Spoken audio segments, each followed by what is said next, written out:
안녕하십니까, 엘리엇입니다. 네, 오늘 또 재미있는 통계를 하나 갖고 왔습니다. 저는 뭐 새롭게 뭐 자꾸 자료를 만들어서 분석을 하고 이런 취미가 좀 있거든요. 그 중에 한 10개 중에 한두 개는 건져요. 나머지 7, 8개는 뭐 쓸데없이 해갖고 그냥 버려. 근데 오늘 거는 의미가 있는 것 같아요.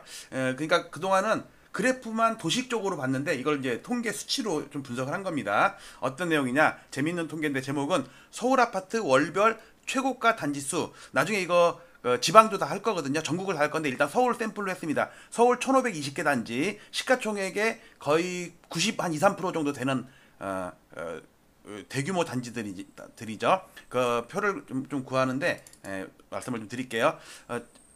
시트는 되게 많거든요. 그 중에 중요한 게 이겁니다. 메인 데이터는 이거예요. 이게 뭐냐면 강남구부터 구로구까지 25개구가 있을 거 아니에요. 그리고 강남구에 시가총액 상위 50개 단지, 서초구는 67개 단지, 송파구는 50개 단지 이렇게 하고 이걸 다 합치면 1520개 단지인데 그중에 11개 단지가 지금 멸실 상태라서 지수에는 포함이 안 돼요. 뭐 반포주공 1단지 뭐 이런 것들은 지금 제외가 됐을 거 아니에요.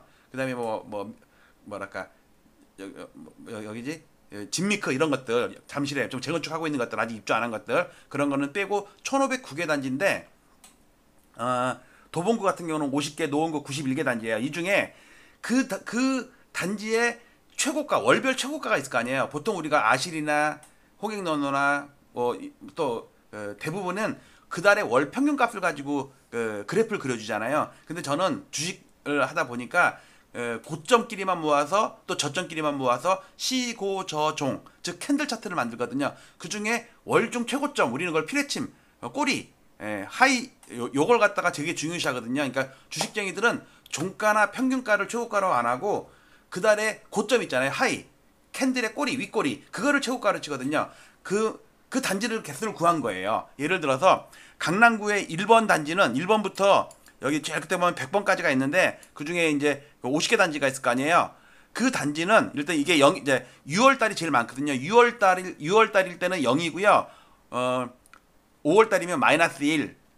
그다음에 7월 달이면 플러스 1 이렇게 갖고 월별로 번호를 부여를 해요. 이렇게. 그러면 1520개 단지에 번호가 있을 거 아니에요. 자, 이걸 구한 다음에 여기다가 표를 다시 만들어 가지고 강남구는 일단 강남구 전체적으로는요. 그러니까 대부분은 6월 달이 최고점이야.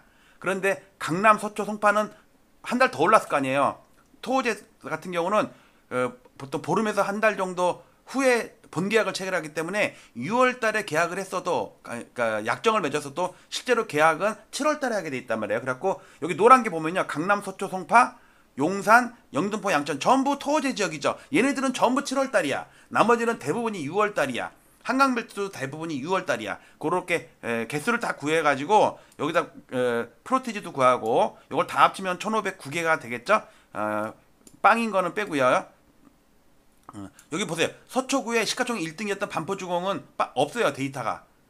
그 다음에 강동구에서는 둔촌주공은 아직 등기가 안 났기 때문에 빠져 있고요. 이런 게 19개가 지금 빠져 있어요. 자, 이렇게 이걸 갖다 그래프를 딱 그려보니까 어떤 현상이 벌어지냐면 1월 달에 고점을 친 아파트도 있겠죠.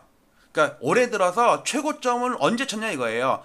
당연히 10월, 11월, 12월은 없겠죠. 아직 되지가 않았으니까. 그리고 이번 달에 고가 친 것도 24개나 돼. 그 다음에 1월 달에 고가 친 거는 131개인데 이건 주로 노도강 쪽에 있죠. 걔네들은 연초부터 빠진 개가 되게 많아요. 그리고 2월 달은 46개 이렇게 5월 달까지 있다가 6월 달에 551개 단지가 최고점을 쳤어요. 그러니까 신고가죠, 신고가 그러니까 꼬리 윗꼬리죠. 그다음에 7월 달은 261개. 여기는 주로 강남, 서초 그러니까 토호제 지역이고 뭐 여기도 8월 달도 마찬가지예요. 그리고 9월 달 며칠 안 됐지만 그래도 9월 달까지 고점을 친 아파트가 센 아파트가 있겠죠. 24개. 그 프로티지를 구하니까 여기는 1.6%밖에 안 돼요. 제일 많은 데가 551개 단지인데 요게 프로티지로 따지면 36.5%예요. 그리고 25개구를 여기 색깔 생거 있잖아요. 여기 7월 달이냐 6월 달이냐. 그게 6월 달이 17개 구고 그다음에 7월 달은 6개구, 8월 달은 2개구, 9월 달 고점 친 건 아직 없어요. 자, 그러면 여러분들 이걸 봤을 때 평균가는 계속 야금야금 올라요. 그런데 고가는 이미 6월 달에 제가 계속 주장하는 게 6월 달에 고점이 굳어질 것 같다. 아직 7월 달, 8월 달, 9월 달 됐는데도 아직 6월 달 고점을 못 넘고 있어. 물론 8월 달은 아직 뭐 20일 남았으니까, 그러니까 7월 달은 끝났고 8월 달은 지금도 한 신고될 기간이 한 20일 남았잖아요. 그럼 얘네가 넘길 수도 있어. 근데 좀 어려울 것 같아요. 즉 월중 고점은 이미 6월 달에 나온 것 같아요. 551개야. 1500개 단지 중에 551개야. 36.5%.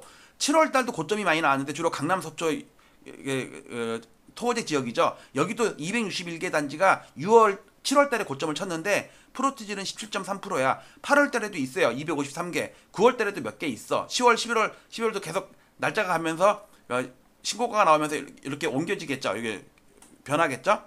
자, 이걸 봤을 때 이걸 이제 고정적인 건 아니에요. 얘네들은 시간이 가면 9월달, 10월달, 11월달에 고점이 나오는 거 있을 거 아니에요. 그걸 감안하더라도 6월달에 너무 많이 고점 친 게 나와가지고 그다음에 그 꼬리가 좀 길어. 그리고 평균가는 7월달도 올라가고 8월달도 오고 등락률은 되게 줄어들었지만 아직은 올라가고 있거든요. 9월달은 이제 시작됐으니까 얼마 안 됐고. 그런데 그래프를 보는 관점에서 그 단지의 최고가는 몇 월 달에 쳤느냐 그랬을 때 6월 달에 최고가를 친 아파트가 제일 많아요. 물론 7월 달, 8월 달도 있지만 비율적으로 보면 6월 달이 가장 많아요. 그래서 그래프를 봐도 7월 달에 윗꼬리가 제일 길어요. 제일 최고점이죠. 역사적인 고점이 될 수 있는 거예요. 그래서 이렇게 표 만든 거 이거 재밌죠? 이건 실거래가입니다. 실거래가. 올해 1년치만 가지고 데이터를 만들었는데 당연히 작년에 고점 치고 지금 빠지고 있는 아파트는 없겠죠. 노도강 같은 경우는 2021년 4년 전에 이미 고점을 쳤지 물론. 자, 어쨌든 올해 들어서 고점인 아파트들의 개수만 모아 보니까 요런 그래프를 그리더라. 지금 9월 오늘이 9월 9일이죠. 9월 9일 현재 6월 달, 7월 달은 확정입니다. 근데 이제 얘네들이 몇 개는 이렇게 옮겨지겠죠. 신고가 나오면서. 그래서 재밌는 자료를 만들어서 서울 아파트의 월별 최고가 단지 수를 이렇게 구해봤더니 6월 달에 월중 고점은 최고가는 나온 것 같다. 월 평균가는 야금야금 7월, 8월 달도 고점이 올라가고 있어서 주간 단위나 월간으로 계속 오른다고 나오는데 그거는 월 평균가가 오르는 거고 최고가는 이미 6월 달에 찍은 것 같다. 이 정도까지 마치도록 하겠습니다. 계속 새로운 자료 만들 때마다 여러분께 소개시켜 드릴게요. 감사합니다. 6월 9일 날 올린 건데 제가 제목에다가 혹시 우리도 하면서 물음표를 던졌는데 일본의 잃어버린 30년 시작은 대출 총량 규제. 지금까지 대출 경영을 하던 은행들이 그날을 계기로 일절 돈을 빌려주지 않기 시작했습니다.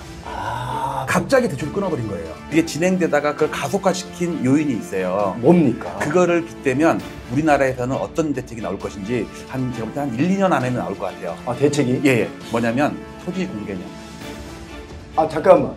아니, 그거 되게 위험한 발언이야. 네. 세금 제도는 그 당시에 일본이 지조라고 그래가지고 토지세를 도입을 처음으로 했어요. 폭력단 신법도 범죄와의 전쟁을 벤치마킹한 거고 일본의 지조라는 것도 우리나라에 있던 경토세를 벤치마킹했다고 이따 신문기사에 나와요. 종합토지세. 예. 지금 명칭이 바뀌었죠. 이거를 유출해 본다면 저는 한 1, 2년 안에 토지 공개념이라는 게 도입이 될 것 같아요. 노태우 대통령 후보가 이제 당선이 됐어요. 12월 달에. 자, 여기에 보면요. 토지 공개념 도입 확대.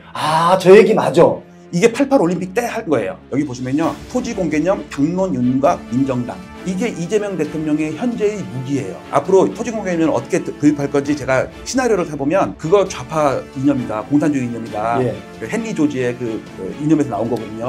그러면 어떻게 이재명 대통령은 왜냐면 내가 가장 존경하는 노태우 대통령님께서 처음에 이걸 제시했고 민정당에서도 당론으로까지 했던 거다. 왜 반대를 하냐? 왜 지금 반대하냐? 이제 이렇게 빌드업을 할 게 저는 뻔하게 그려져요. 그럼 그 당시 35년 전에는요. 국민 84%가 찬성했대요. 이 시나리오를 잘 보면서 앞으로의 시나리오 한번 계획을 한번 해보세요.